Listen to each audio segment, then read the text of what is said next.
भारतीय ज्ञान परंपरा में मूर्तिकला केवल कला का माध्यम नहीं रही, बल्कि यह धर्म, दर्शन, आध्यात्मिकता और सांस्कृतिक चेतना की अभिव्यक्ति का महत्वपूर्ण साधन रही है।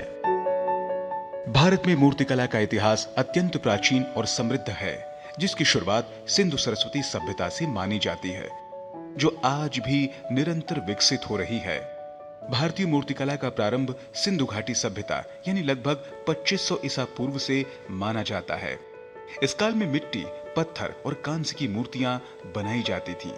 हड़प्पा और मोहनजोदड़ो से प्राप्त कांस्य निर्मित नृत्य करती युवती तथा पुरोहित राजा की प्रतिमा इस कला की उत्कृष्ट कला का उदाहरण है।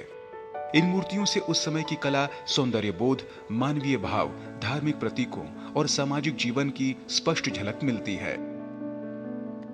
भारतवर्ष में मूर्तिकला का इतिहास की शुरुआत हड़प्पा सभ्यता से प्रारंभ होती है। हमें हड़प्पा सभ्यता से नाचती हुई लड़की और पुजारी की जो मूर्तियां मिली हैं, उसे भारतवर्ष का सबसे प्राचीन मूर्ति मानी गई है। वैदिक काल में मूर्ति पूजा का स्वरूप सीमित था, किंतु प्रकृति, अग्नि, सूर्य, वायु आदि देवताओं की उपासना प्रमुख थी। उत्तर वैदिक काल में धार्मिक प्रतीकों और देव प्रतिमाओं का विकास प्रारंभ हुआ। भारतीय ज्ञान परंपरा में मूर्ति को साकार रूप में दिव्य चेतना का प्रतीक माना गया।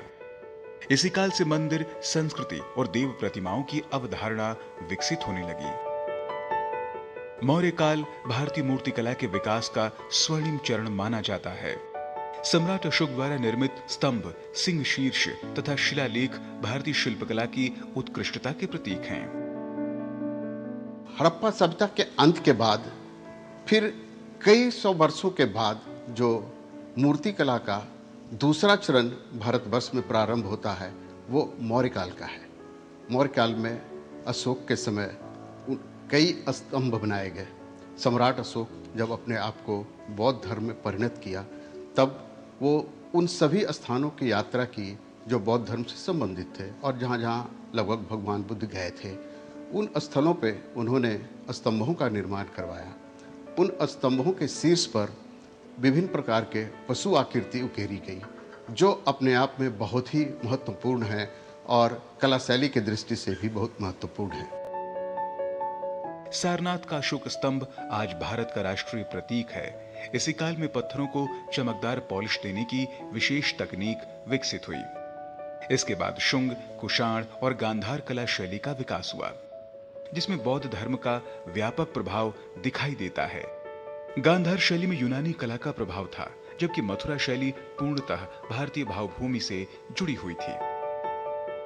बुद्ध की मूर्तियों में शांति, करुणा और आध्यात्मिकता का अद्भुत समन्वय दिखाई देता है। भारतीय ज्ञान परंपरा में मूर्तियां केवल सजावट का साधन नहीं थी, बल्कि वे ध्यान, साधना और धर्मोपदेश का माध्यम भी मानी जाती थी। यही कारण है कि मंदिरों, विहारों और स्तूपों में मूर्तिकला को विशेष स्थान प्राप्त हुआ। मूर्तियों को प्राण प्रतिष्ठा के माध्यम से जीवंत आध्यात्मिक शक्ति का स्वरूप माना गया। शिल्प शास्त्र और वास्तुशास्त्र में मूर्ति निर्माण के नियम, अनुपात और प्रतीकों का विस्तृत वर्णन मिलता है। भारतीय मूर्तिकला केवल पत्थर या धातु की आकृति नहीं, बल्कि भारतीय सभ्यता की आत्मा, ज्ञान और सांस्कृतिक विरासत का प्रतीक है। राजमंगल पांडे के साथ जैनेन्द्र सिंह की रिपोर्ट, डीडी न्यूज।